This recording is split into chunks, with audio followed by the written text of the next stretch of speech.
इन्हें आज तक कभी सिर्फ सम्मान और सम्मान जिनको दिया गया, जिनके ईपर कभी कोई प्रश्न चिन्ह नहीं उठा, अचानक खुद केंद्रीय सरकार उस दिन तक, जिस दिन तक हिंसा भड़कती है, उस दिन तक न तो ईडी के पास, न सीबीआई के पास, किसी भी इन्वेस्टिगेशन एजेंसी के पास वो डाटा नहीं थे जिस दिन तक ये हिंसा भड़कती है। और लेकिन अचानक हिंसा के 2 दिन बाद उनको राष्ट्रद्रोह में सरकार जो है इंस्ट्रक्शन ऑर्डर इशू करती है, एक ऑर्डर इशू करती है और उनके खिलाफ तमाम चार्जेस लगा करके, देशद्रोह के एनएसए के चार्जेस लगा के, जबकि एनएसए के चार्जेस लगाने की एक लंबी प्रक्रिया है, तमाम सबूतों को इकट्ठा करना पड़ता है, प्रमाणित करना पड़ता है, तब किसी व्यक्ति पर एनएसए, चूंकि एनएसए एक ऐसी प्रक्रिया है कि तत्काल व्यक्ति को कई साल तक आप जेल में डाल सकते हो।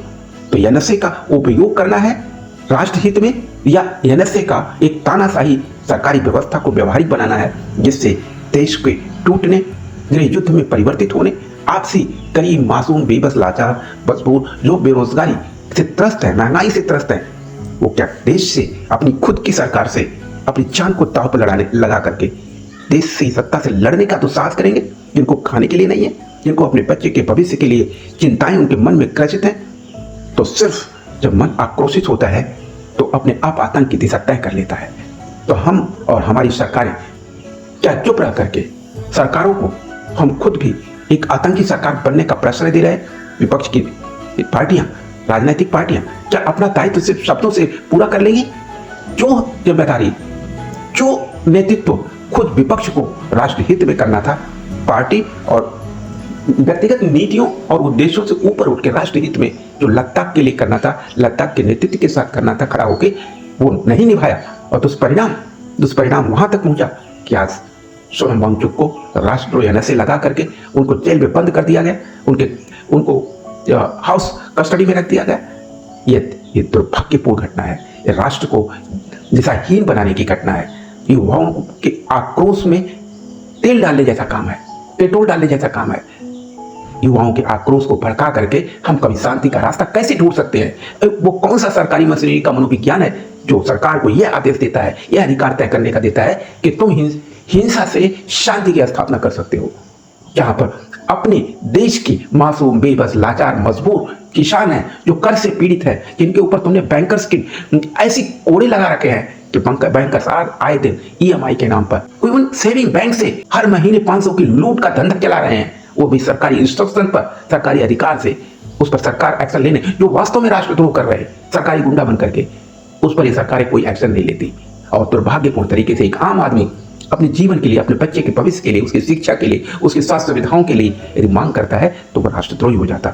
उसके साथ खड़ा होने वाला व्यक्ति राष्ट्रद्रोही हो जाता। यदि कोई ऐसी मासूम, बेबस, लाचार लोगों को अपनी विद्युत योग्यता का उपयोग कर उनको नेतृत्व प्रदान करता तो उसको राष्ट्रद्रोही घोषित कर दिया, जिसको अनगिनत तमाम उनको पुरस्कृत किया गया हो उनकी अच्छी कार्य योजना के लिए। लद्दाख जैसी जगहों पर, उन पहाड़ी एरियाज पर जहां पर हमारी फौजी जिंदगी और मौत के बीच में बर्फीली जगहों पर खड़े रहते, जिसने अपने पूरा जीवन उनको सुख सुविधाओं का ध्यान रखने में अपना पूरा रिसर्च में लगा दिया, पूरा जीवन।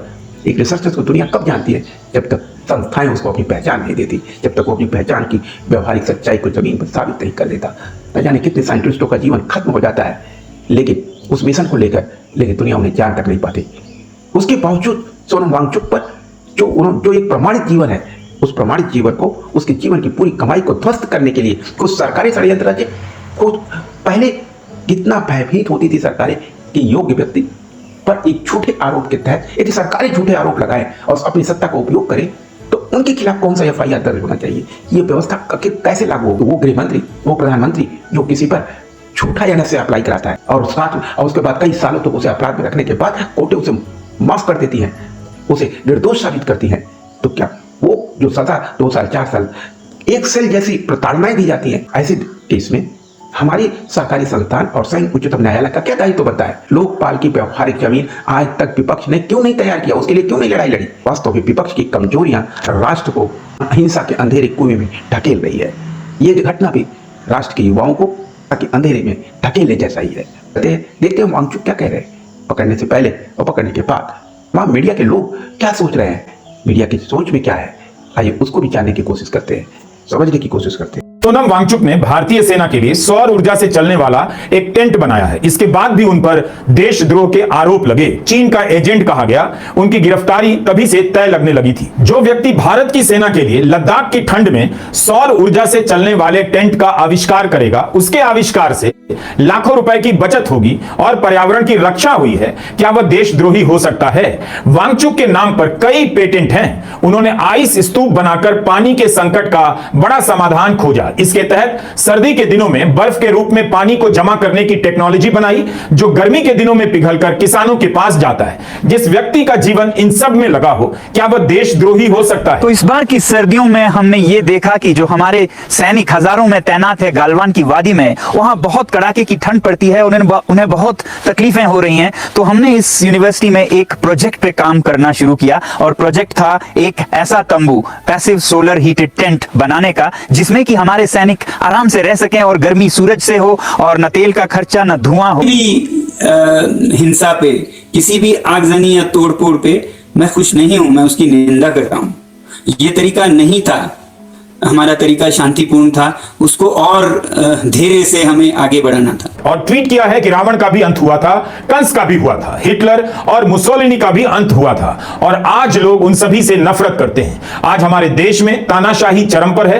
तानाशाही और अहंकार करने वालों का अंत बहुत बुरा होता है। ये जो युवा पीढ़ी है, इन सब से बहुत अंदर ही अंदर आग बबूले हो रहे थे और किसी को ऐसा अनुमान नहीं था कि आज के जैसा कुछ होगा। अचानक से हजारों में निकल के आए और इस तरह का एक नजारा बना। ये सिर्फ कुछ ही युवाओं का या ऐसा नहीं था, इसमें बच्चियां, स्कूल की लड़कियां, कॉलेज की लड़कियां, मंक्स जो भिक्षु हैं वो भी आके बाहर भिड़ने लगे पुलिस से। तो ये एक तरह का बड़ा सी था। गृह मंत्रालय से वरिष्ठ अधिकारी आएंगे, वो बातचीत करेंगे, उससे हमें दिखेगा कि सरकार हमारी सुन रही है कि या वो अभी भी अनसुनी कर रहे हैं। तो इससे तो अगर ऐसा है तो रोष और बढ़ेगा और भी ऐसा बदकिस्मती से हो सकता है। हम चाहेंगे कि जो हमने 5 साल से आजमाया वो कामयाब हो। मेरा सबसे बड़ा शिकायत सरकार से है कि हम इतने सालों से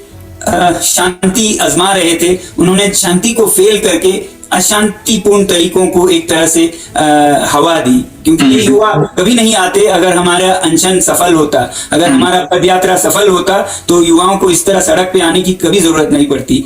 जब कुछ भी सफल नहीं हो रहा था, हमारा शांतिपूर्ण रास्ता एक मजाक बन रहा था। पात्रा की प्रेस कॉन्फ्रेंस का जो वीडियो बीजेपी के ट्विटर हैंडल और यूट्यूब चैनल पर है, उसमें अब उनकी प्रेस कॉन्फ्रेंस का वह हिस्सा नहीं जिसमें वे कांग्रेस के पार्षद की तस्वीर लहराकर दिखाते हैं। लेकिन आप समाचार एजेंसी ANI के ट्विटर हैंडल और तमाम न्यूज चैनलों पर संबित पात्रा का यह बयान चलता हुआ देख सकते हैं, सुन सकते हैं, जिसमें वे हाथ में तस्वीर लेकर कांग्रेस के पार्षद पर आरोप लगा रहे हैं। वीडियो में संबित पात्रा कहते हैं कि इसके कई फोटो सामने आए हैं। हम संबित पात्रा का वह वीडियो नहीं दिखा सकते क्योंकि अब यह हिस्सा हमें बीजेपी के हैंडल पर नहीं मिल रहा है।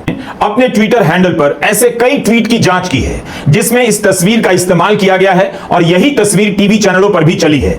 IT सेल द्वारा वायरल किया गया है कि कांग्रेस पार्षद सेपक हैं। जुबैर का दावा है यह सेपक की तस्वीर नहीं है। मोहम्मद जुबैर ने अपने हैंडल पर ऐसे तमाम ट्वीट की जांच की है और बताया है कि कैसे निशिकांत दुबे और संबित पात्रा से लेकर अमित मालवीय के ट्वीट में जिस व्यक्ति को देखा जा सकता है वह सेपक नहीं है, उनसे अलग दिखाई देता है। कांग्रेस नेता सेपक ने भी अपना एक बयान जारी किया है और कहा है कि तस्वीर उनकी नहीं, जिन टीवी चैनलों ने उन्हें लेकर झूठी खबर चलाई, क्या सेपक इस मामले में कानूनी सहायता लेंगे? इस देश का यह कितना बड़ा दुर्भाग्य है कि हमारे मौजूदा गृह मंत्री अमित शाह हैं। वो अब तक के सबसे फेल्ड और नाकाम गृह मंत्री हैं। भारत में गृह मंत्री का काम देश की आंतरिक सुरक्षा को चुस्त दुरुस्त रखना, को बरकरार रखना और देश की सीमाओं को सुरक्षित रखना है। पर क्या इनमें से एक भी काम अमित शाह जी ठीक से कर पा रहे हैं? और असलियत यह है कि अब लद्दाख जैसी शांत जगह में भी हिंसा की आग जल उठी है, भड़क रही है और यह सब गृह मंत्री अमित शाह की नाक के नीचे हुआ है। आपने सुना मीडिया क्या कह रही है। मीडिया में रवीश कुमार की आवाज AI की रही हुई है या ओरिजिनल रही हो, आपने सुना कि कांग्रेस प्रवक्ता क्या कर रही है, आपने सुना कि स्वयं सोनम वांगचुक क्या कह रहे हैं, अपनी क्या सफाई दे रहे हैं। सोनम वांगचुक का अभी तक एक भी ऐसा वीडियो नहीं मिला है जिसमें उन्होंने कहीं एक शब्द भी हिंसा को भड़काने के लिए किया हो। शांति का रास्ता, गांधी का रास्ता ही उनका चरित्र है, ये उनके जीवन की पहचान है। वो आज 1-2 साल के नहीं हैं, वो अपने जीवन के अंतिम उत्तरार्ध में हैं। ऐसे हालात में जिसने अपना पूरा जीवन रिसर्च पर लगाया और सारी दुनिया को छोड़ करके अपने लोगों की सुविधाओं के लिए, अपने लोगों की उन शिक्षा की समस्याओं को समाधान देने के लिए जिसको उन्होंने खुद बचपन में झेला था कि 9 साल में उनको अपनी प्राथमिक शिक्षा की पढ़ाई शुरू करनी पड़ी थी, उस समस्या का समाधान करना अपना पहला मिशन बनाया और जिस ऑर्गेनाइजेशन के थ्रू बनाया उसी ऑर्गेनाइजेशन को बंद करवा दिया गया। ये शिक्षा विरोधी सरकार है। ये नहीं चाहती कि आम जनता के लोग शिक्षित बने और सरकार से प्रश्न करें, अपने अधिकार की प्रश्न करें, अपने अधिकार की भागीदारियों के प्रश्न करें। ये सत्ता चाहती है कि हम इनको कमजोर, बेबस, गुलाम बना के रखें। गुलामी की मानसिक आजादी, ये गुलामी की मानसिक आजादी आप कह सकते हैं। यानी आप सिर्फ मन से सोचिए कि आप आजाद हैं, लेकिन आजादी आपको मिलेगी नहीं। आपको आपके घर के, इसीलिए तो कृषि बिल ले आया था इन्होंने, आपके घर के सामने की जमीनों को हड़पने के लिए। इंडस्ट्रियलिस्ट आपके घर के दरवाजे पर होंगे, आपकी जमीनें भी उन इंडस्ट्रियलिस्ट की होंगी। आपकी सोच, आपकी समझ, आपको क्या खाना, आपको क्या पीना, आपको क्या पहनना, आपके बच्चे को मजदूर बनना है या आईएएस बनना है, आईएएस बनने का सोच भी एक जगह अपराध हो जाएगा। ऐसी सरकारी तंत्र के अंदर आप काम कर रहे हैं। क्या ऐसी सरकारों को जिंदा रहने का दायित्व और उसे बनाने रखने का दायित्व जनता को निभाना चाहिए? ये फैसला तो जनता को करना ही होगा, लेकिन प्रजातांत्रिक तरीके से। बीजेपी के कुछ हिंसक वृत्ति वाले आदती प्रवक्ता भी हैं और नेता भी हैं। ये प्रवक्ताओं और नेताओं से इस बात से बिल्कुल भी नहीं मतलब कि उनके शब्द राष्ट्र को किसी हिंसा में परिवर्तित कर सकते हैं, किसी के राष्ट्रीय चरित्र को, उसके स्वाभिमान को गड्ढे में फेंक सकते हैं। एक निशिकांत दुबे जी हैं, लिखते हैं, डॉक्टर हैं, और इनके तमाम अन्य वांगचुक के साथ ऐसा ही कुछ थोड़ा सा सनकी दिमाग के प्रवक्ता हैं, कहने वो भी डॉक्टर लिखते हैं। ये सब मिल करके एक प्रोपोगेंडा सेट करते हैं। जिस दिन उनको गिरफ्तार किया जा रहा है और जिस दिन वो मीडिया के सामने, नेशनल मीडिया के सामने अपनी बात रखने वाले हैं और सारी दुनिया की मीडिया इंतजार कर रही है, सोनम वांगचुक अपनी बात रखेंगे और दुनिया तक पहुंचेगी और शांति का एक नया दरवाजा खुलेगा। यहां दुनिया ये इंतजार कर रही है, उम्मीद कर रही है कि सरकार एक पॉजिटिव, सपोर्टिव डिसीजन लेगी, फैसला लेगी और एक लद्दाख के लिए एक नए जीवन की नई शुरुआत होगी। लेकिन दुर्भाग्य, सोनम वांगचुक को एनएसए के अंदर गिरफ्तार करने के लिए षड्यंत्र को व्यवहारिक बनाया जाता और उनको गिरफ्तार किया जाता ठीक कॉन्फ्रेंस से पहले। अब उन्हें जेल भेज दिया गया, राजस्थान की किसी जेल में उनको कैद कर दिया गया। क्या यह कैद एक तानाशाही और हिंसक रवैया नहीं है? क्या हिंसा करना ही हिंसा है? या किसी को गाली देना भी हिंसा है? किसी के आत्मसम्मान पर चोट करना भी हिंसा है? किसी के पूरे जीवन के किरदार को खत्म कर देना भी हिंसा है? जिसने अपना पूरा जीवन राष्ट्र की सेवा में और राष्ट्र नायक के रूप में जीवन जिया हो और हर पल सारी दुनिया से मुक्त होके अपने समाज के लिए, अपने देश के लिए, उसकी बेहतरी के लिए तमाम वैज्ञानिक रिसर्च किए हों, जिससे अपने फौजियों को सुविधाएं मिले, अपने देशवासियों को पानी की सुविधाएं मिले, बच्चों को शिक्षा की सुविधाएं मिले, बेरोजगारों को रोजगार की सुविधाएं मिले। जिसने रोजगार का सृजन किया, बेहतर शिक्षा का सृजन किया, जिसने फौजियों के रहने के जीवन स्तर को सुधारने के लिए गलवान घाटियों के अंदर मौत से के बीच में रहने वाले फौजियों के लिए, उनके लिए एक टेंट बनाया, एक ऐसा टेंट बनाया जिसके अंदर न कोई तेल लगना, न पानी लगना, न कुछ लगना, सिर्फ सोलर एनर्जी की बदौलत उस टेंट के अंदर एक यूपी जैसे एनवायरमेंट में, जो सोलर यहाँ का एनवायरमेंट होता है, जो गर्मी का जो लेवल होता है, उस माहौल में, उस माहौल को देने के लिए वहां पर गलवान की घाटियों में वो व्यवस्था वो एक टेंट के अंदर उन्होंने कर दिया और बिना किसी अनावश्यक खर्च के। ये इसको करने के लिए न जाने कितने हजारों घंटे अपने जीवन के हजारों दिन बर्बाद किए। वो इसलिए नहीं, वो राष्ट्रद्रोही घोषित कर दिए जाएंगे, इसलिए कि उन्हें सारी दुनिया ने इसी गुण के लिए उनको सम्मानित किया, मैग्सेसे अवार्ड दिया। ये भारत की आन शान की बात थी। लेकिन उसी व्यक्ति को सिर्फ अपने एक भ्रष्ट मंत्री, अपनी भ्रष्ट सोच को, भ्रष्ट अहंकार को साबित करने के लिए और उसके पूरे कैरियर पर प्रश्न चिन्ह लगा दिया और उसको राष्ट्र और उसके पीछे उस देश, उस समाज, उस व्यवस्था से जुड़े हुए लोग जो उनसे लाभान्वित थे, क्या उनसे मनोवैज्ञानिक तौर पर उनको आक्रोशित कर उन्हें हिंसक आंदोलन के लिए प्रेरित नहीं किया जा रहा? स्वयं सरकार हिंसा के लिए प्रेरित कर रही है और बदनाम एक राष्ट्रवादी राष्ट्र नायक को कर रही है। क्या इस पर कार्रवाई नहीं होनी चाहिए? क्या उच्चतम न्यायालय को एनएसए के एप्लीकेशन और मिस यूजेज पर डिस्कशन नहीं करना चाहिए? या स्वयं संज्ञान लेकर के ऐसे हिंसक मंत्री को उसकी कार्रवाइयों को जो झूठ और फरेब पर आधारित हो, क्या उस पर फैसला करने का दायित्व उच्चतम न्यायालय पर नहीं होना चाहिए? यह विषय डिस्कस का है, मीडिया ट्रायल का है, जनता का है। जनता फैसला ले।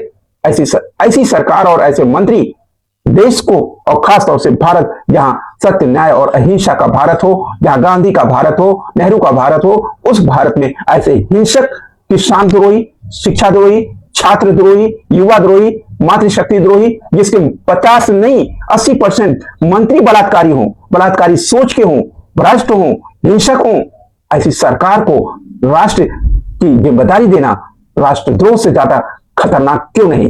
ये विचारणी है, ये सारी मीडिया का जिम्मेदारी है। इस पर मीडिया ट्रायल करें और बताएं सारी दुनिया को कि क्या वो सरकार बनाई जा सकती जो राष्ट्र के संविधान की सबसे पहली लाइन की अवहेलना करे, जो माथा तो संविधान पर टेके और संविधान की एक एक कड़ियों की धज्जियां उड़ा के रख दे। उसका सबसे बड़ा सबूत है इलेक्ट्रल बॉन्ड की असंवैधानिकता, जो प्रमाणित हो चुकी है। और इलेक्ट्रल बॉन्ड जैसे तमाम षड्यंत्र ऐसे हुए हैं और जिनको संयुक्त संज्ञान में लेकर एक एक करके फास्ट ट्रैक कोर्ट के अंदर उसकी रिकॉर्डिंग की जानी चाहिए, उसकी बकायदा मीडिया ट्रायल और लाइव किया जाना चाहिए और लाइव करके उस फैसला समय से रहते हुए सुलझाना चाहिए, ताकि गृह युद्ध की परिस्थितियां ये सरकार खुद बनाना चाहती, ताकि उसकी सत्ता सुरक्षित रहे। और आरोप आम जनता पर लगाना चाहती, वो जनता जो अपने हितों के लिए लड़ना चाहती है, जो जनता अपने सिर्फ बेरोजगारी का समाधान चाहती है, वो जनता जो अपने भविष्य के सुरक्षित शिक्षा का और एक राष्ट्रवादी शिक्षा व्यवस्था, न्यायमित नागरिक राष्ट्र निर्माण की शिक्षा व्यवस्था की एप्लीकेशन चाहती है। दुर्भाग्य, जो बात राष्ट्रवाद की करते वही न्यायमित नागरिक निर्माण की शिक्षा नीति नहीं ला सकते, वही नागरिकों को निःशुल्क शिक्षा का अधिकार नहीं दे सकते, रोजगार, हर हाथ रोजगार, हर दरवाजे पर न्याय की गारंटी नहीं सुनिश्चित कर सकते। हमें वो सरकार चाहिए जो हर दरवाजे पर न्याय और हर हाथ में रोजगार और हर बच्चे को निःशुल्क शिक्षा की गारंटी हो। यदि आप हमारी बातों से सहमत हैं, बीबीसी न्यूज पावर के पूछता है न्याय मित्र भारत की बात में आपसे पूछते हैं, क्या आपको ये लगता है कि सोनम वांगचुक को तत्काल फास्ट ट्रैक के अंदर सुप्रीम कोर्ट को उनके एक अलग यूनिट बनाई जानी चाहिए, उसे इस मुकदमे को उस फास्ट ट्रैक के अंदर ले आकर के तत्काल उच्चतम न्यायालय को एनएसए के यूज और मिस यूज पर फैसले करने चाहिए, ताकि एक राष्ट्र नायक को अनावश्यक प्रताड़नाओं से बचाया जा सके और किसी विशेष उद्देश्य से किसी को आतंकित करने और ऐसी भावनाओं और ऐसी ताकतों को, राष्ट्र नायकों को दबाने और कुचलने के दुष्प्रभावों को खत्म किया जाना चाहिए। और यह राष्ट्रद्रोह का मुकदमा गलत साबित होता है तो निश्चित रूप से उस मंत्री के अहंकार के खिलाफ भी वही एनएसए अप्लाई होना चाहिए।